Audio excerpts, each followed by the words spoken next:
E aí pessoal, tudo bem com vocês? Me chamo Eliabe, sou estudante do curso de Licenciatura em Química pela UNEB e faço parte do componente curricular Laboratório de Comunicação e Interação Pedagógica, que é ministrada pelo professor Dr. Abraão Félix Penha. Hoje a gente vai falar um pouco sobre radioatividade, mas antes de iniciarmos, a gente trouxe aqui algumas imagens de tipos de radiações, né? Hoje sabemos que existem alguns tipos de radiações. A exemplo, nós temos aqui os raios-x, uma radiografia, né?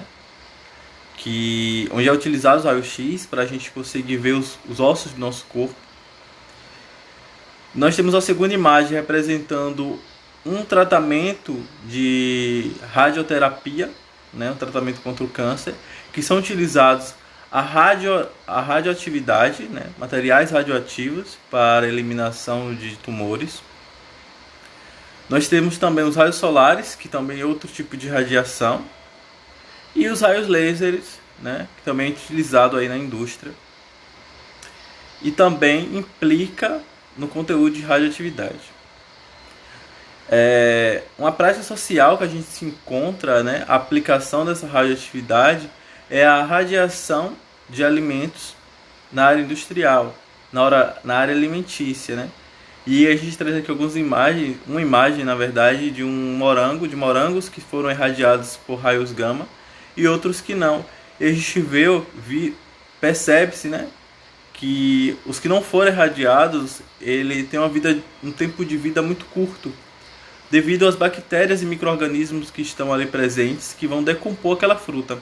Já quando foram tratados com esses raios gama, a gente percebe que esses morangos eles ainda possuem, né, um, um, um, uma beleza visual, um aspecto de que ainda está bom para o consumo. Bom, então um dos objetivos dessas radiações empregadas na indústria alimentícia é melhorar a saúde pública. De que forma? A radiação diminui a redução de micro-organismos nos alimentos e, portanto, diminui a quantidade de pessoas que adquirem doenças provocadas por eles. Então, outro ponto é aumento do comércio internacional. Como a radiação prolonga a vida útil do alimento, ele pode ser enviado para lugares mais distantes, sem que estraguem, né? Então, um terceiro ponto é minimizar a perda de alimentos. Como a radiação prolonga a vida útil do alimento, o desperdício é menor. E o último ponto é inibe a capacidade de germinação do alimento, como é o caso da batata. Então aqui nós temos como esse processo é feito, e ali a gente está vendo utilizando-se o milho como exemplo, né? Então é colocado em contato diretamente o alimento com esse material radioativo através dessa máquina aí.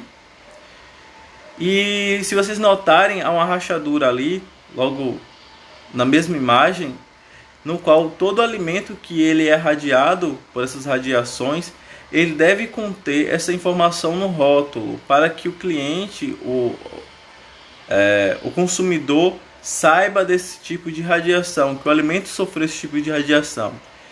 E quais foram as principais substâncias radioativas, né? Geralmente são mais utilizados o cobalto 60, que a gente vai mais à frente falar um pouco sobre, e o césio 137. E aí eu faço um destaque para o césio 137, porque já houve algumas reportagens relacionadas a ele.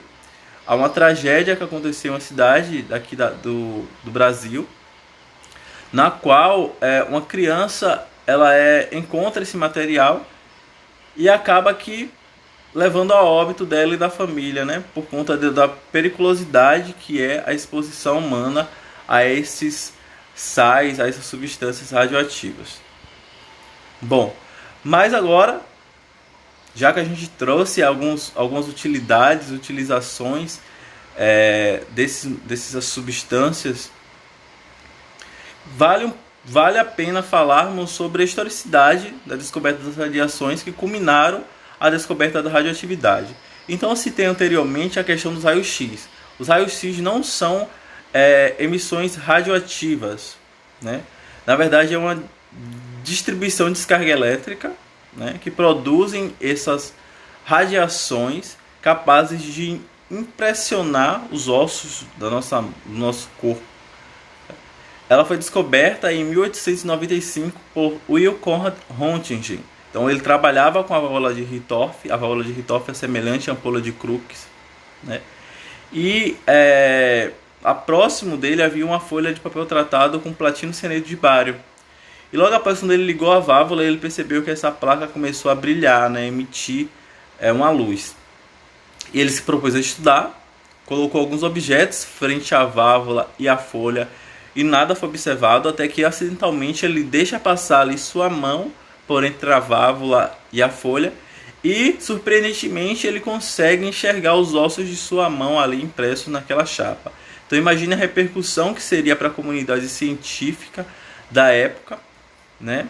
Estamos falando ali do século XIX e para o início do século XX. Naquele período acreditava-se ainda que um bisturi, uma cirurgia com bisturi era capaz de cortar a alma. Então imagine a repercussão que uma descoberta dessa poderia causar ou causou naquela sociedade. E aí entra Henri Becquerel, logo após, né, em 1896. Ele estudou com sais de urânio, descobrindo que esses emitiam radiações que impressionavam as chapas fotográficas e ionizavam gases. Então ele acreditava que a descoberta de Roentgen teria a ver com seus estudos de fluorescência. Então Becquerel, inicialmente, ele pegava suas amostras, colocava ao sol e logo após colocava essas amostras à noite sobre essas chapas fotográficas. Então esses sais eram também capazes de causar essas impressões. Só que um certo período Becquerel teve que interromper seus estudos devido a um forte temporal, né, que havia naquela estação, e ele teve que recolher esses materiais porque não tinha sol, né? Ele recolheu tudo, guardou. E quando retornou aos seus estudos, o que ele percebeu foi que as chapas fotográficas elas estavam ainda mais impressionadas, no caso marcadas, do que quando ele pegava aquele material e colocava ao sol. Então observou-se que não era uma propriedade de fluorescência e que esse fenômeno, essa propriedade era advinda do próprio sal e não da absorção da energia solar. Cena ao casal Curie, Pierre Curie e Marie Curie. Já casados, Marie Curie ela pede uma sugestão ao seu marido sobre um trabalho de doutorado e ele indica, né, as radiações ali estudadas por Becquerel. Então inicialmente ela repete o experimento de Becquerel utilizando a aparelhagem feita por Pierre, e a partir desses estudos que vai nascer o termo radioatividade. Então radioatividade, esse termo, esse nome é surgido a partir dos estudos de Marie Curie. O que ela conseguiu observar é que as radiações emitidas ali pelos sais de urânio eram proporcionais à quantidade de urânio que eu tinha e era independente da forma química em que o urânio estava. Ou seja, se eu tivesse uma maior quantidade de urânio, essas emissões seriam maiores, e essas emissões elas independeriam se eu tivesse um óxido de urânio ou se eu tivesse o urânio ali puro, propriamente dito. Então essa quantidade de radiações seriam iguais. Okay? Logo após, ela observou que o tório também era capaz de emitir essas radiações iguais ao do urânio. E um tempo depois, né, ao estudar com um mineral chamado pechblenda, observou que a emissão dessas radiações eram 4 vezes maiores do que a do urânio puro. Então eles se propuseram a estudar, a fazer testes, experimentos, passaram algum tempo, Pierre e Marie Curie, em laboratório, estudando esse novo elemento, suposto novo elemento, até que conseguiram sintetizar ele puro, na qual deu o nome de polônio. E polônio é homenagem à cidade natal de Marie Curie, que é a Polônia. E 2 meses depois descobriram um outro material radioativo, outra substância radioativa, que era o rádio. Bom, gente, a gente vai ficar por aqui nessa parte de contexto histórico da descoberta das radiações. Saliento e reforço de que radioatividade, né, não é igual àquelas radiações como raio-x, como raio laser. São radiações diferentes, mas essas radiações culminaram para a descoberta, contribuíram para a descoberta da radioatividade. Os estudos dessas radiações favoreceram a descoberta da radioatividade. E isso é uma coisa muito importante na ciência, né? Que uma coisa pode levar a outra, mas não necessariamente são iguais. Por hoje é só. Na próxima aula a gente vai estar dando continuidade falando sobre o que é radioatividade, abordando partículas que são liberadas, né? Essa radioatividade, questões de estabilidade de átomos. E aguardem. Até a próxima.